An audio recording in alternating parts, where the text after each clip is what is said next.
वनस्पति विज्ञान यानी बॉटनी का हम लोग का पहला टॉपिक है पादप कार्यकी यानी प्लांट फिजियोलॉजी। पादपों का अध्ययन बॉटनी कहलाता है और इसके जनक हैं थियोफ्रेस्टस। थियोफ्रेस्टस को जो है पादपों का जनक कहा जाता है। स्टीफन हेल्स को पादप कार्यकी का जनक कहा जाता है यानी फादर ऑफ प्लांट फिजियोलॉजी कहा जाता है। विलियम रॉक्सबर्ग को भारतीय वनस्पति विज्ञान का जनक कहा जाता है, father of botany of India. आकारिकी क्या होता है, मॉर्फोलॉजी क्या होता है, पेड़ पौधों का जो बाहरी अध्ययन होता है वह मॉर्फोलॉजी कहलाता है यानी आकारिकी कहलाता है। रूट, पौधे का वह भाग जो जमीन के नीचे रहता है, जमीन के नीचे रहता है, रूट कहलाता है। जबकि सूट क्या होता है, पौधे का वह भाग होता है जो जमीन के बाहर रहता है यानी भूमि के ऊपर रहता है, उसको क्या कहते हैं, उसको सूट कहते हैं। जड़ के बारे में कंप्लीट पढ़ेंगे हम लोग। यह पेड़ पौधे की भूमि के नीचे वाला भाग होता है, भूमि के नीचे वाला भाग होता है। इसका विकास रेडिकल यानी मूलांकुर से होता है, यानी जड़ का विकास किससे होता है, रेडिकल यानी मूलांकुर से होता है। इसमें क्लोरोफिल नहीं पाया जाता है, जिस कारण यह हरा नहीं होता है, यानी रूट जो होता है हरा नहीं होता है। यह निगेटिव फोटोट्रॉप होता है, जबकि पॉजिटिव जियोट्रॉप होता है। इसमें नोड और इंटरनोड नहीं पाए जाते हैं, जिसके कारण यह चौड़ाई में विकास नहीं कर पाता है बल्कि लंबाई में विकास करता है। रूट हेयर क्या होता है, मूल रोम, जड़ से निकलने वाली पतला जो रेशा होता है, यह जल एवं खनिज का अवशोषण करता है। परासरण विधि यानी ओसियोसिस विधि द्वारा करता है। इसका कार्य क्या है, जड़ के कार्य हैं पौधे को स्थिरता प्रदान करना और भोजन का संग्रह करना, ये जड़ का काम होता है। रूट केप क्या होता है, यह जमीन को अंदर खोदने का काम करता है। कौन, रूट केप क्या करता है, जमीन को अंदर से खोदने का काम करता है। रूट के प्रकार की बात करें तो यह दो प्रकार के होते हैं, मूसला जड़ और अपस्थानिक जड़। टैप रूट और एडवेंटेजियस रूट होता है। टैप रूट क्या होता है, यह जड़ जमीन के अंदर होता है। जो टैप रूट होता है जमीन के अंदर रहता है और पूरे जीवन भर पेड़ से जुड़ा रहता है और इसे काट देने पर पेड़ सूख जाएगा। कुछ समय पश्चात जो है पेड़ गिर जाएगा, जैसे आम, नीम, गाजर, सलजम, चुकंदर, ये सब टैप रूट यानी मूसला जड़ के उदाहरण हैं। नेक्स्ट आता है अपस्थानिक जड़ें यानी एडवेंटिजियस रूट। क्या होता है, यह जड़ जो होता है भूमि के ऊपर रहता है। अपस्थानिक जो जड़ें होती हैं भूमि के ऊपर रहती हैं और जीवन भर वृक्ष से नहीं जुड़ा रहता है। इसे काट देने पर वृक्ष पर कोई इफेक्ट यानी प्रभाव नहीं पड़ता है। इसे द्वितीय मूल कहते हैं, सेकेंडरी रूट कहते हैं। इसको डहेलिया, जैसे डहेलिया हो गया, गन्ना, बांस, पीपल, बरगद और मक्का, रबड़, ये बहुत सारे ऐसे जो वृक्ष हैं जिनमें अपस्थानिक जड़ें पाई जाती हैं। स्तंभ मूल यानी प्रो रूट, वैसा अपस्थानिक जड़ें जो बिल्कुल सीधा रहता है उसको स्तंभ मूल कहते हैं। जैसे पीपल हो गया, बरगद हो गया, रबड़ हो गया, इसमें स्तंभ मूल होता है यानी प्रोप रूट्स होते हैं।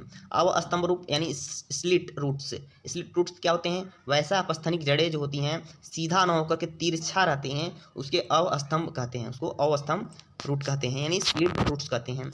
आरोही मूल क्या होता है, क्लाइंबिंग रूट, वैसा जड़ जो पौधे को आगे बढ़ाने में मदद करता है और पौधों को ऊंचाई पर चढ़ाता है, उसको आरोही मूल कहते हैं। अधिपाद मूल क्या होता है, यानी इपीफाइटिक रूट, वैसा मूल जो किसी दूसरे पेड़ पौधों पर होता है उसे अधिपाद कहते हैं।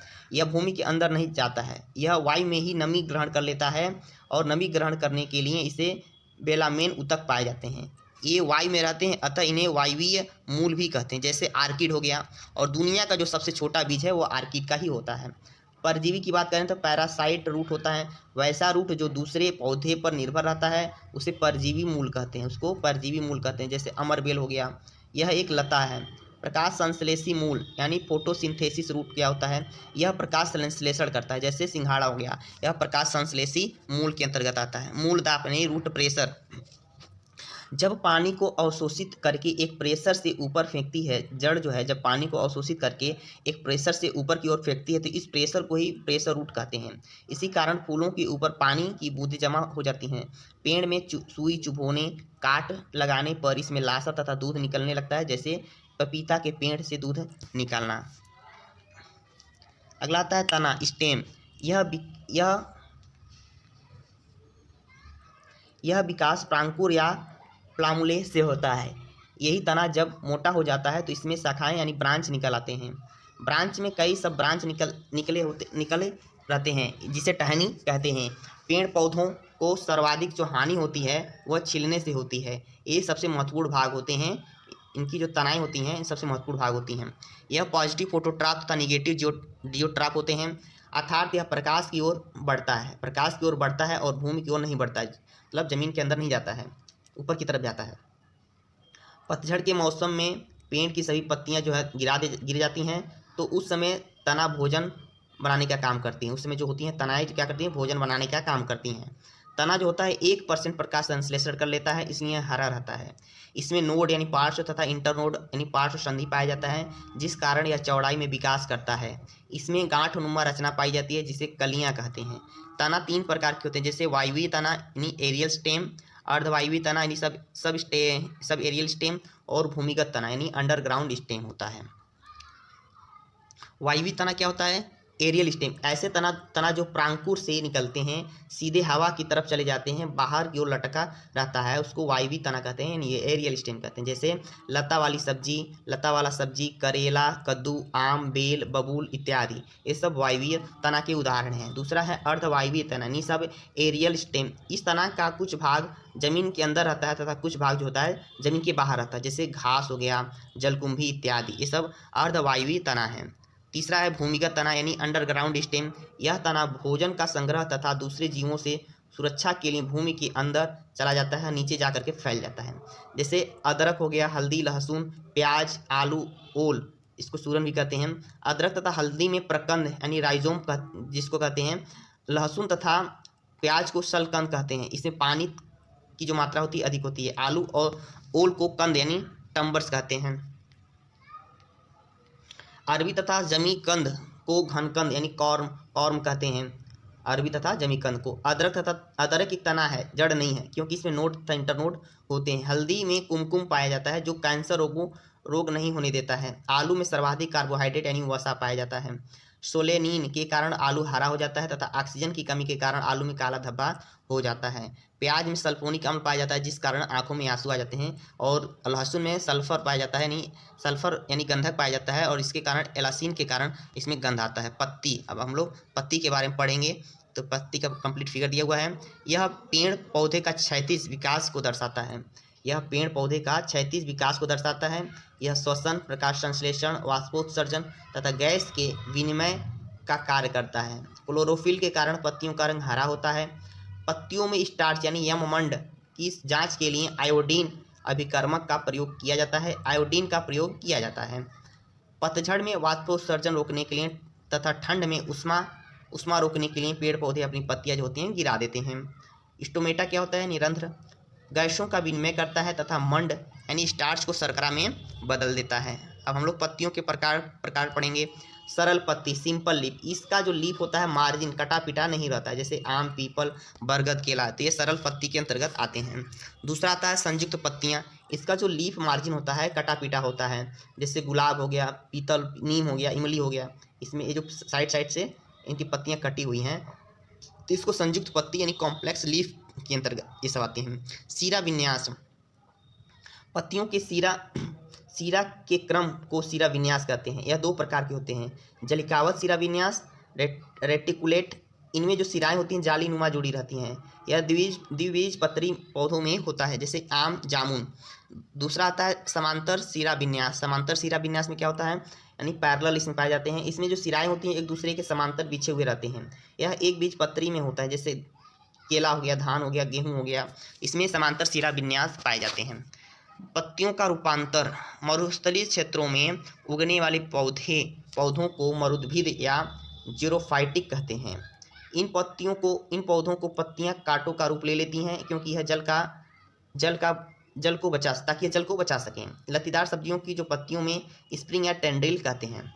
पिंचर क्या होता है, पड़घट क्या होता है, नाइट्रोजन की कमी से पेड़ पौधे जो होते हैं कीट भक्षी हो जाते हैं। इन पौधों में जल अपघटक एंजाइम पाया जाता है, अतः इन्हें जो है कलश पौधा कहते हैं, जैसे पियंगुला और नेफेंथिस एक्सेट्रा। वैसा पड़घट पौधा जो जलीय क्षेत्र में पाया जाता है उसको ब्लाडर कहते हैं। नेक्स्ट टॉपिक आता है फूल एंड पुष्प यानी फ्लावर। फूलों का जो अध्ययन होता है उसको एंथोलॉजी कहते हैं, जबकि मानवों का जो अध्ययन होता है उसको एंथ्रोलॉजी कहते हैं। यही डिफरेंस है इन दोनों में। तो एंथोलॉजी ध्यान रखेंगे, फूलों का अध्ययन, यह पुष्प प्रजनन में सहायक होता है, यानी फूलों में जो पुष्पों में जो प्रजनन होता है वो फूलों के द्वारा होता है, फूलों के द्वारा प्रजनन होता है।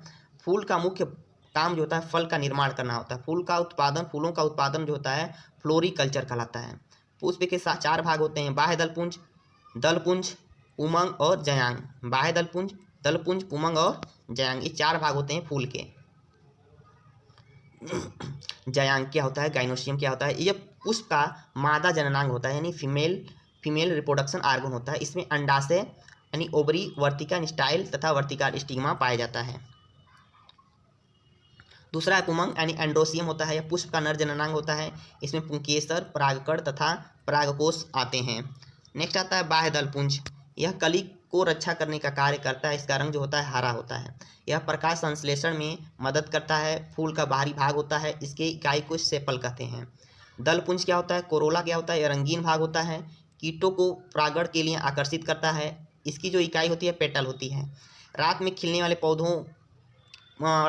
वाली फूलों की जो दलपुंज होती है सफ़ेद तथा सुगंधित होती है, जैसे रात रानी और चमेली।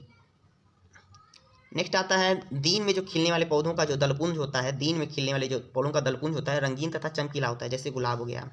पुष्पासन यानी थैलेमस, यह पुष्प का समस्त भाग पुष्पासन पर अवस्थित रहता है। परागकोश यानी एंथर, इसके अंदर परागकण भरे रहते हैं। परागकोश के अंदर परागकण जो होते हैं भरे रहते हैं। परागकण निषेचन में सहायक सबसे महत्वपूर्ण भूमिका निभाते हैं। फूल खिलने के लिए फास्फोरस की ज़रूरत होती है। फूल जो खिलाने के लिए किसकी ज़रूरत होती है, फास्फोरस की ज़रूरत होती है। गूलर का कभी फूल नहीं खिलता है, गूलर का फूल कभी नहीं खिलता है। परागण क्या होता है यानी पॉलिनेशन क्या होता है, परागकोश से परागकण का वर्तिकाग्र तक पहुंच जाना ही परागण कहलाता है। स्वपरागण यानी सेल्फ पॉलिनेशन क्या होता है, उसी फूल स्वयं से परागण हो तो उसी फूल का स्वयं में से परागण हो तो उसको स्वपरागण कहते हैं। पर परागण क्या होता है, क्रॉस पॉलिनेशन, जब परागण किसी दूसरे माध्यम से होता है तो उसे पर परागण यानी क्रॉस पॉलिनेशन कहा जाता है। परागण जितना दूर से होगा उतना अच्छा, मतलब फल उतना ही अच्छा होगा, यानी परागण जितना दूर से होगा उसका फल उतना ही अच्छा होगा। स्वपरागण से अच्छा पर परागण होता है। पर परागण वर्तिकाग्र तक संपन्न हो जाता है। परागण की विभिन्न विधियां हैं। मेथड ऑफ पॉलिनेशन, कीटों द्वारा परागण उसको कहते हैं एंटोमोफिली, वायु द्वारा परागण उसको एनिमोफिली, जल द्वारा परागण हाइड्रोफिली, ऋतु द्वारा परागण जूफिली, चमगादड़ द्वारा परागण कायरोप्टोफिली। कमल के फूल में परागण कीट द्वारा होता है। कमल के फूल में जो परागण होता है कीट द्वारा होता है। सबसे बड़ा जो फूल है रेफ्लेसिया में परागण जो होता है हाथी द्वारा होता है। और जो सबसे छोटा फूल जो होता है वल्फिया जो होता है उसमें परागण जो होता है हवा द्वारा होता है। निषेचन यानी फर्टिलाइजेशन क्या होता है, परागकण का अंडा से मिल जाना क्या कहलाता है, निषेचन कहलाता है। निषेचन की क्रिया अंडाशय में होती है। अनिषेचन के बाद फल का निर्माण आरंभ हो जाता है और परिपक्व अंडाशय से ही फल का निर्माण कर देते हैं। अंडाशय की जो बाहरी दीवार होती है फल भित्ति यानी छिलका का निर्माण करती है। अंडाशय के अंदर पहले से उपस्थित जो बीजांड होते हैं वो बीज का निर्माण करते हैं। परागण के फलस्वरूप 2 परागकण अंडाशय में पहुंचते हैं, जबकि अंडाशय में पहले से 3 अंडा रहता है। एक परागण एक अंडा से क्रिया कर युग्मनज यानी जाइगोट बना लेता है और यही युग्मनज भ्रूण यानी एम्ब्रियो का निर्माण करते हैं और भ्रूण ही फल बन जाता है। अंडाशय में जो बचा हुआ 2 अंडा होता है एक परागण से मिलकर भ्रूणकोश यानी एंडोस्पर्म का निर्माण कर लेते हैं। यह भ्रूण को भोजन देने का कार्य करता है। निषेचन की क्रिया के बाद फूल के सभी बाहरी अवयव झड़ कर गिर जाते हैं। परागकण को नर युग्मक यानी मेल गैमेट तथा अंडा को मादा युग्मक यानी मेल गैमेट कहते हैं। गैमेट अगुणित होता है, इसे हैप्लॉइड कहते हैं, जबकि युग्मनज यानी जाइगोट तथा भ्रूण ये दोनों ही द्विगुणित होते हैं, इनको डिप्लॉइड यानी 2n कहते हैं। भ्रूण कोश त्रिगुणित यानी 3n होते हैं। अब नेक्स्ट टॉपिक आता है फल क्या होता है, यह परिपक्व अंडा से फल का निर्माण कर लेता है। फलों का जो अध्ययन होता है कार्पोलॉजी या पोमोलॉजी कहलाता है। निषेचन के आधार पर फलों के प्रकार, एक सत्य फल यानी ट्रूथ फ्रूट, असत्य फल फॉल्स फ्रूट और अनिषेच फल यानी पार्थेनो कार्पिक फ्रूट। सत्य फल क्या होता है? वैसा फल जिसका निषेचन अंडाशय में होता है उसको सत्य फल कहते हैं, जैसे आम, लीची, जामुन। असत्य फल क्या होता है? नहीं, फॉल्स फ्रूट क्या होता है? वैसा फल जिसका निषेचन अंडाशय में न होकर के थैलेमस में होता है उसको असत्य फल कहते हैं, जैसे सेब हो गया, नाशपाती हो गया, ये सब असत्य फल के अंतर्गत आते हैं। इन फलों को कूट फल या आभासी फल कहते हैं। नेक्स्ट आता है अनिषेच फल, यानी पार्थेनो कार्पिक फ्रूट। वैसा फल जिसमें निषेचन न हो, प्रागण से ही फल बन जाए, उसे अनिषेच फल कहते हैं, जैसे अंगूर हो गया, केला हो गया। अब नेक्स्ट टॉपिक पढ़ेंगे निर्माण के आधार पर फलों के प्रकार। तो पहला प्रकार है साधारण या सरल फल, यानी सिंपल फ्रूट। जब एक फूल में एक फल का निर्माण होता है तो उसको साधारण फल कहते हैं, जैसे आम, जामुन, बादाम, धान, गेहूं। दूसरा है संयुक्त फल, यानी समूह फल। जब एक फूल से कई फल बन जाते हैं और वे आपस में जुड़े रहते हैं तो उसे समूह फल या संयुक्त फल कहते हैं, जैसे रसबड़ी, शरीफा, स्ट्रॉबेरी, मदार यानी धतूरा। नेक्स्ट है संग्रथित फल, यानी मल्टीपल फ्रूट। जब कभी फल के निर्माण में बाह्य दलपुंज, पुष्पासन, अंडाशय सभी भाग लें तो इसको संग्रथित फल कहते हैं, जैसे कटहल हो गया, अनानास हो गया, सहतूत हो गया, गुल्लर। तो यह सब संग्रथित फल यानी मल्टीपल फ्रूट के अंतर्गत आते हैं। नेक्स्ट आता है फलों के भाग, यानी पार्ट ऑफ फ्रूट्स। फलों के आंतरिक भाग को फलभित्ति यानी पेरिकार्प कहते हैं। इसे 3 भागों में बांटा जाता है। बाह्य फलभित्ति यानी एपिकार्प, यह छिलका से सटा रहता है एपिकार्प। मध्य फलभित्ति यानी मीजोकार्प, यह फलों के सबसे बीच का भाग होता है मध्य फलभित्ति। यह फलों को सर्वाधिक क्षेत्र पर यही रहता है, मध्य फलभित्ति। तीसरा आता है आंतरिक फलभित्ति यानी इंडोकार्प, यह गुठली से सटा हुआ भाग होता है, रहता है इंडोकार्प। ड्राई फ्रूट्स यानी सूखा फल, वैसा फल जिसमें फलभित्ति की तीनों परतें अलग अलग नहीं रहती हैं, यानी वैसा फल जिसमें फलभित्ति की तीनों परतें अलग अलग नहीं दिखाई देती हैं बल्कि एक से जुड़ी रहती हैं, उसको ड्राई फ्रूट कहते हैं, जैसे मेवा हो गया। मांसल फल यानी फ्लैशी फ्रूट, वैसा फल जिसमें फलभित्ति की जो तीनों परतें होती हैं उनको अलग अलग जो दिखाई देती हैं उसको मांसल फ्रूट्स कहते हैं, जैसे आम हो गया, जामुन हो गया। मांसल फलों को कई भागों में बांटते हैं, जैसे आस्टिल, ड्रुप। वैसा फल जिसका मध्य फलभित्ति बहुत बड़ा हो, उसको अर्थात फल का जो बीज होता है बहुत बड़ा होता है, जैसे आम हो गया, जामुन हो गया, बैर हो गया, उसको आस्टिल यानी ड्रुप फ्रूट्स कहते हैं। नेक्स्ट टॉपिक आता है बीज यानी सीड। बीज क्या होता है? पौधे की अगली पीढ़ी के लिए बीज का होना आवश्यक होता है। बीज का निर्माण बीजांड में होता है, बीजांड में बीज का निर्माण होता है। बीज की रक्षा देने का कार्य कौन करता है? फल करता है। बीज में छोटा छिद्र पाया जाता है जिसे माइक्रोपाइल कहते हैं। इसको क्या कहते हैं? माइक्रोपाइल कहते हैं। इसी के माध्यम से बीज के अंदर पानी जाता है। माइक्रोपाइल की सहायता से क्या कहता है? बीज के अंदर पानी जाता है। बीज का जो बाहरी भाग होता है टेस्टा कहलाता है तथा आंतरिक भाग जो होता है टिग्मा कहलाता है। बीज 2 प्रकार के होते हैं, एक होता है एक बीजपत्री और दूसरा होता है द्विबीजपत्री। एक बीजपत्री यानी मोनोकॉट, इसमें जो इनके बीज को खोलने पर एक ही अंश का पार्ट जो है निकलता है। इनकी पत्तियों का जो सिरा विन्यास होता है समांतर होता है तथा इनकी पत्तियां जो होती हैं लंबी होती हैं, जैसे धान, गेहूं, केला, मक्का। ये एक बीजपत्री यानी मोनोकाट के उदाहरण है। द्विबीजपत्री ने साइकॉट यानी बाइकाट, गलत लिखा हुआ है, यहाँ बाइकाट रहेगा।